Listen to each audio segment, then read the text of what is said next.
मैं वहीम 9th class mathematics exercise 14.1 question number 1 के part number 1 के साथ मैं हूं नवीद मिराज। स्टूडेंट्स, इस सवाल में हमने जो लास्ट लेक्चर में जो थ्योरम पढ़ा था उसकी पहली स्टेटमेंट को समझा था कि अगर एक ट्राइंगल के अंदर किसी एक लाइन दूसरी किसी ट्राइंगल की साइड के पैरेलल हो तो ऐसे में वो इंटरसेक्ट करती हुई लाइन जो है वो बाकी दो साइड्स को प्रोपोर्शनली डिवाइड करती है। अब इस सवाल के अंदर भी हमें ये गिवन है, ये फिगर, और फिगर में आपको बताया जा रहा है कि ये D E side B C side के पैरेलल है। ये D E side B C side के अगर पैरेलल है तो ये इनको प्रोपोर्शनली डिवाइड करेगी। अच्छा, अब हमारे पास इसके जो जितने भी पार्ट्स हैं वो दो तरीक़ों से होंगे कि आपको रेशो बिल्डअप करनी पड़ेगी। रेशो आप दो तरीके से बिल्डअप कर सकते हैं इन सवालों को सॉल्व करते हुए, एक वेरिएबल पॉइंट की शक्ल में और एक फ़िक्स पॉइंट की शक्ल में। अगर हमारे पास पार्ट्स गिवन हो, अगर हमारे पास सेगमेंट्स गिवन हो, फिर आपने वेरिएबल पॉइंट की जो अप्रोच है वो लेनी है।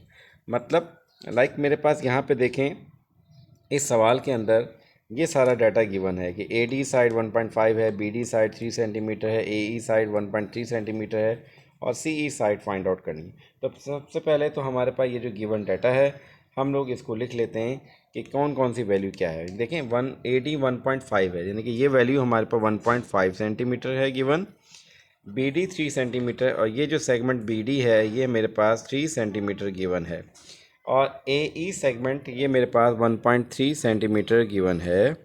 और सी ई साइड ये आपने साइड फाइंड आउट करनी है, ये वाला सेगमेंट आपने फाइंड आउट करना है क्योंकि डी ई ने इसको इंटरसेक्ट किया हुआ है। जब इंटरसेक्ट किया है तो यहाँ पे दो सेगमेंट इधर बन गए, दो सेगमेंट इधर बन गए और उनमें से एक सेगमेंट, टोटल 4 सेगमेंट बने हैं, उनमें से एक सेगमेंट आपने फाइंड आउट करना है।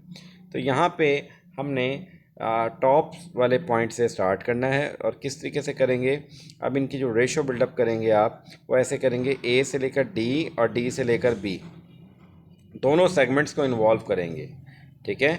और उसके बाद ए से लेकर ई और फिर हमने ई से लेकर सी, ये दूसरी हमारे पास जो सेगमेंट है इसको इन्वॉल्व करें। इन तमाम की रेशोज़ को आपस में जब आप इक्वल करेंगे तो हमारे पास ये ई सी जो अननोन है इसकी वैल्यू आ जाएगी। Now let's start the question. जी, सॉल्यूशन की तरफ बढ़ते हैं।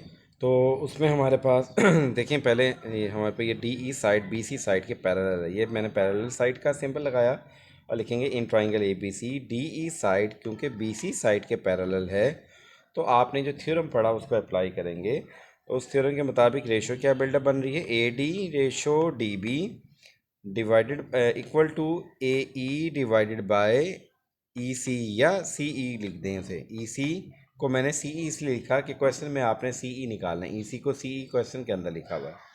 अब यहाँ पे पहुँचने के बाद आपके पास जो गिवन डाटा है उसकी वैल्यू पुट कर दें। ए डी की वैल्यू मेरे पास 1.5 सेंटीमीटर है 1.5 सेंटीमीटर। डी बी की वैल्यू 3 सेंटीमीटर। उसके बाद ए ई साइड की लेंथ हमारे पास 1.3 सेंटीमीटर गिवन है। सी ई साइड आपने फाइंड आउट करनी है तो सी ई को सी ई ही रहने दें, क्रॉस मल्टीप्लाई करें। सी ई यहाँ डिवाइड हो रहा है, लेफ़्ट पे आके मल्टीप्लाई होगा 1.5 सेंटीमीटर मल्टीप्लाई मैयर साइड सी ई और 1.3 सेंटीमीटर अपनी जगह पर रहेगा और 3 सेंटीमीटर जो यहाँ डिनोमिनेटर में राइट पर आके न्यूमिनेटर में पहुँच जाएगा, यानी कि मल्टीप्लाई हो जाएगा, ठीक है। इसके बाद हमारे पास क्योंकि आपने सी ई का आंसर निकालना है तो एक तो हमारे पास मैयर साइड सी ई यहाँ लेफ़्ट पे रहेगा और ये सारी चीज़ हमने जब इसको मल्टीप्लाई करते हैं तो ये हमारे पास आता है 3.9 सेंटीमीटर। सेंटीमीटर से मल्टीप्लाई होकर सेंटीमीटर स्क्वायर डिवाइडेड बाय ये जो 1.5 सेंटीमीटर मल्टीप्लाई हो रहा था यहाँ आके इसको डिवाइड कर देगा तो ये बन जाएगा 1.5 सेंटीमीटर, ठीक है जी।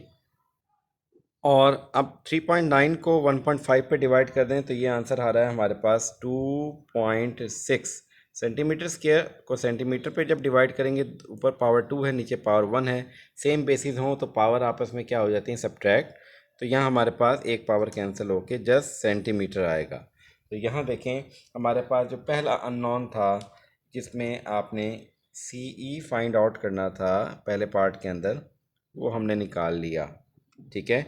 और इसमें जो हमने अप्रोच ली वो वेरिएबल पॉइंट की अप्रोच ली। जब कभी भी सेगमेंट्स गिवन हो डाटा के अकॉर्डिंग, ये हमारे पास ये जो रेशो है ये हम चेंज करेंगे। हर सवाल के डाटा के अकॉर्डिंग इस रेशो को हम चेंज कर सकते हैं। We are having an option to change this ratio according to the statement of the question.